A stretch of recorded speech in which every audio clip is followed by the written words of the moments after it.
Hanging out up here in Fulton with Jack Patrick. You guys know him very well. We're running a super up at Oswego. Retired from his job just recently as well. We'll talk a little about that. We'll talk about the car that he has here. And I know some of you have said, Doug, I want some more Oswego stuff. So here we go. We're going to do that. And, of course, we want to thank our good friends at Garofalo's Importing. They help us out with a lot of that stuff. And, of course, Rudy Plumbing, 315-638-RUDY. Make sure to give them a call. They do cover this area as well.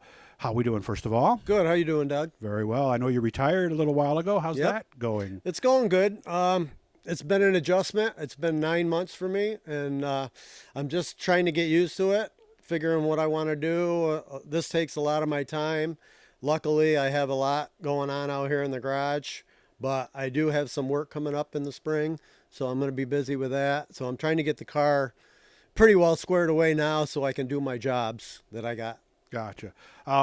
We talked a little about it before because I have a friend who actually worked with Jack over in Fulton.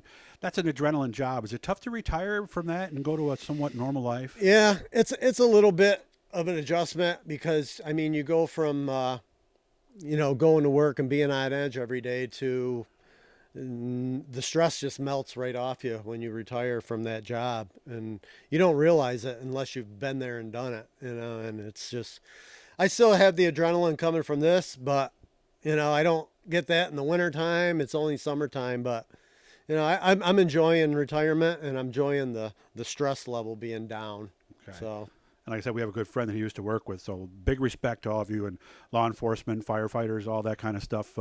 I would imagine with the stuff that you guys go through, and of course we see stories, it seems like every other week, where, bad things happen to people in both those fields. I would imagine the bond you all feel must be very strong. Oh, yeah. Yep. You use the guys to lean on and get through some of the stuff that you have to go through and things that you don't really want to see, but you see. And, it's a bond that you have with the guys. And it's tough when you retire because you don't have those guys around you anymore to, throw things off of and stuff. And I miss that a little bit. But okay.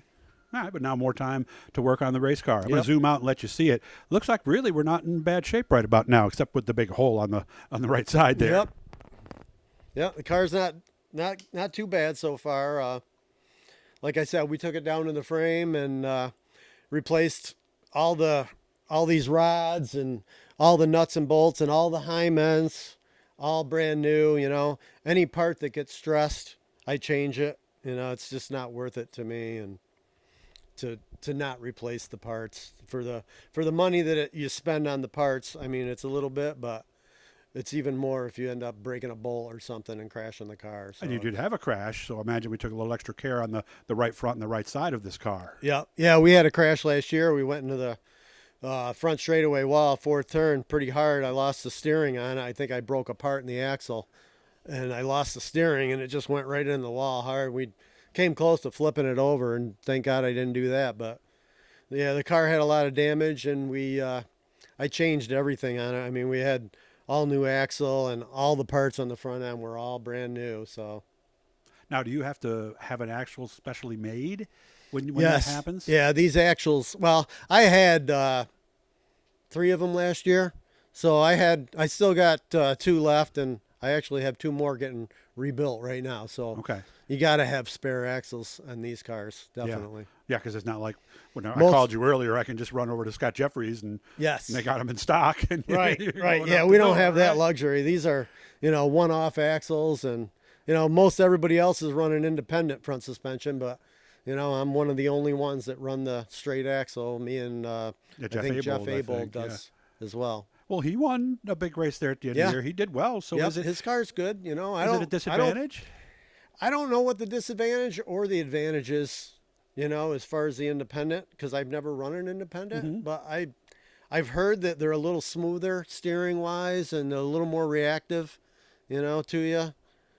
But I wouldn't know myself, so I don't have the extra funds to spend on the independent. So gotcha. We're gonna keep with this for now. Yeah, because you also told me about an issue you were having, and I wondered if the independent front suspension might help fix that. You said you're picking up that left front a little bit coming out of the corners. Yeah, once we went to a new engine and I got some horsepower here, I realized, holy crap, I'm lifting the left front right off the ground, going down the straightaway. And going down the straightaway even. Yeah, just in coming off the corner. corners, it lifts the left front, and it's a little bit unnerving sometimes when you Yeah. see your car twisting in the front end coming up, and you got to let it down nice and easy, you know. And Yeah. a couple times I let it down too hard, and I learned a lesson, you know. But Yeah, because then it's going to push yeah, for it's just a little bit. It right? just jerks the car all over the place down the straightaway when you let it down. So Yeah.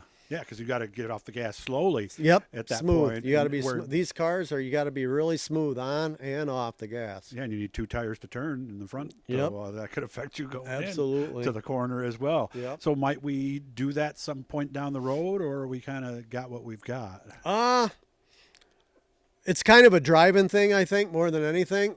Like getting on the gas, you have to be a little more smooth on it. I see. You know, but we've made some changes to the front end to hope pin that left front down a little bit better. So Okay. I'm hoping it's going to work out. At age 59, what are you thinking about long term at this point?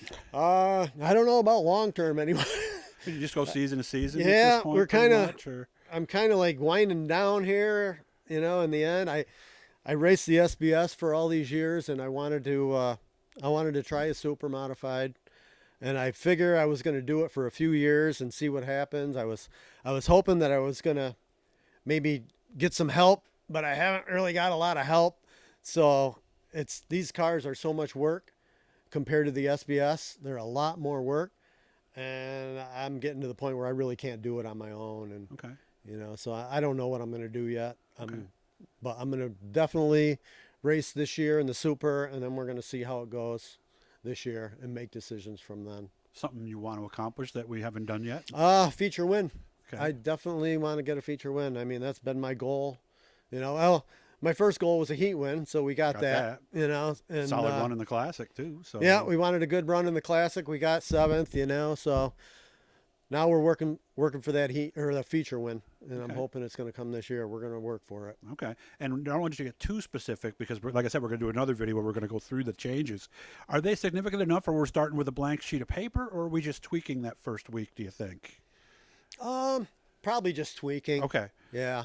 I mean, it's going to be a whole different ball game now with the car starting out. So it's just going to be small changes and try to get back to where we were at the end of the year. So those practices, those early practices. Yeah, there's will 2 be- early practices. Be key, huh? Get as Oh many yeah, laps as we can, you're right? definitely going to have to use those practices and probably even rent the track if you really want to get ahead of the ball. Okay, I'll make sure I get out there because, again, I've learned a lot about these cars. I am amazed at what these cars are, and of course, we've been doing a lot of the stuff with the ISMA MSS too. So I'm learning, and so I'll see you guys at some Fast Fridays. If you have some requests, leave a comment either on Facebook or here on the video. Make sure to just click on that like, subscribe, turn on the notifications. That way, when we put something new up, you won't miss it. So good to see you, man. One of these nights we got to go out and have a cold one here in town and Definitely. share some of those stories we were sharing before we hit the record button. For sure. That, we don't always want to put out on the YouTube channel. So appreciate you making time for me, man. Thank you very much. Thanks, Doug.